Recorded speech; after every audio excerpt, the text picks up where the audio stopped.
बिस्मिल्लाहिर्रहमानिर्रहीम। अस्सलामु अलैकुम वरहमतुल्लाहि वबरकातुहू। कैसे हो दोस्तों? उम्मीद कि आप खैरियत से होंगे। अल्लाह ताला ईमान आफ़ियत की सलामती के साथ आपको नवाजे रखे। बीजेपी हुकूमत अब विनायक दामोदर सावरकर के लिए महात्मा गांधी का सर्टिफिकेट लेकर आई है। वज़ीर दिफा राजनाथ सिंह का कहना है कि सावरकर ने महात्मा गांधी के कहने पर माफ़ी की दरख्वास्त बरतानवी हुकूमत से दी थी।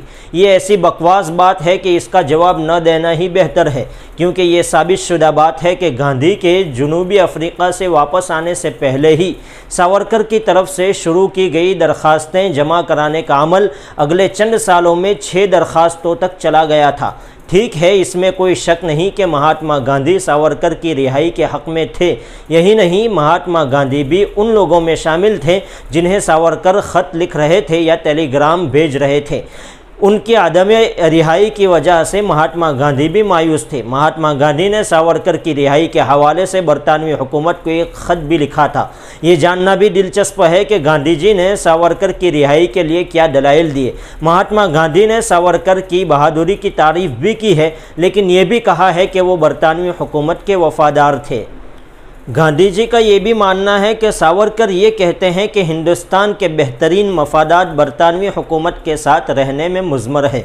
बरतानवी हुकूमत को इनसे कोई ख़तरा नहीं है। लेकिन न सिर्फ महात्मा गांधी, ख़ुद सावरकर ने भी ये बात कही और बार बार कही है। 14 नवंबर 1913 को अपनी दूसरी माफ़ी लिखते हुए सावरकर ने बरतानवी हुकूमत को लिखा था कि मैं किसी भी हैसियत से हुकूमत की खिदमत करने के लिए तैयार हूँ।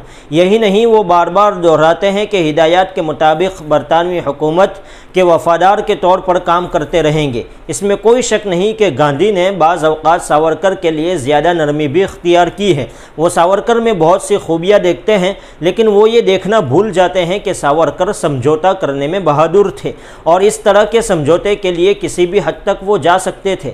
बरतानवी हुकूमत ने कुछ अरसे के बाद उनको इनाम भी दिया था। इतना ही नहीं, बल्कि इनके लिए पेंशन भी जारी की थी। और इस दौरान सावरकर क्या करते रहे? उन्होंने बरतानवी हुकूमत से सियासी सरगर्मियों से दूर रहने के वादे को पूरा करने के अलावा वक्तन फ़वक्तन अपनी वफ़ादारी साबित करने की भी कोशिश की।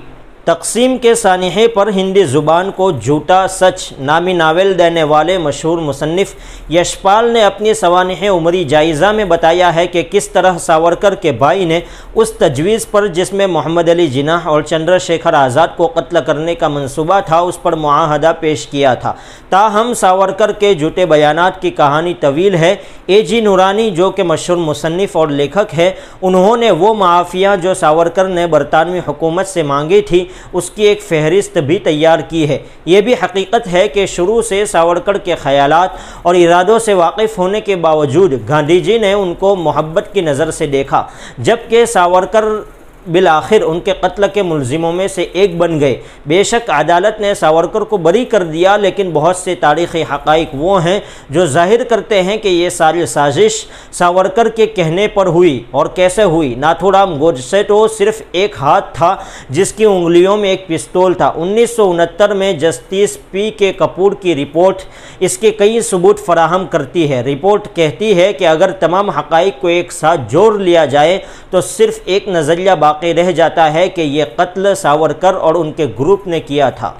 सच तो ये है कि गांधी और सावरकर का इतिहास कोई इतना पुराना नहीं है कि ज़माने की दूरी की वजह से इसमें गलत फहमियाँ जगह ले सके। सावरकर के हिंदुत्व की नए सिरे से तारीफ़ की जा रही है। बताया जा रहा है कि वो हिंदू मुस्लिम फ़िरका वाराना नुक्ते नज़र से नहीं, बल्कि कौम परस्त नुक्ते नज़र से हैं। ये बिल्कुल झूठ है और इतिहास के बिल्कुल ख़िलाफ़ है। राजनाथ सिंह ने दशहरे से 2 दिन पहले बताया कि सावरकर की तरफ से लिखी गई माफ़ी गांधी जी के मशवरे पर लिखी गई थी। ये गांधी थे जिन्होंने सावरकर को मशवरा दिया था कि आप अंग्रेज़ों से माफ़ीनामा लिखे। मतलब यह है कि माफ़ी लिखने में सावरकर का सारा कसूर नहीं है, बल्कि गांधी जी का इसमें बहुत बड़ा हाथ है। ये राजनाथ सिंह का कहना है। और सावरकर भी गांधी जी के इतने बड़े अक़ीदतमंद निकले कि जब तक अंग्रेज़ों ने माफ़ नहीं किया, वो गांधी जी के मशवरे पर अमल करते हुए बार बार बरतानवी हुकूमत से माफ़ी मांगते ही रहे। लेकिन ये झूठ की राजनीति है। यहाँ तो सिर्फ ये कहा जाता है कि झूठ बोलो और इतना झूठ बोलो कि वो झूठ लोगों के सामने सच मालूम होने लगे। अब वज़ीर तो वज़ीर होते हैं, अगर हुकूमत के वज़ीर हुकूमत की बात नहीं सुनेंगे तो वो किसकी सुनेंगे। इस मर्तबा राजनाथ सिंह के ज़रिए एक झूठ को सच साबित करने की कोशिश की गई है।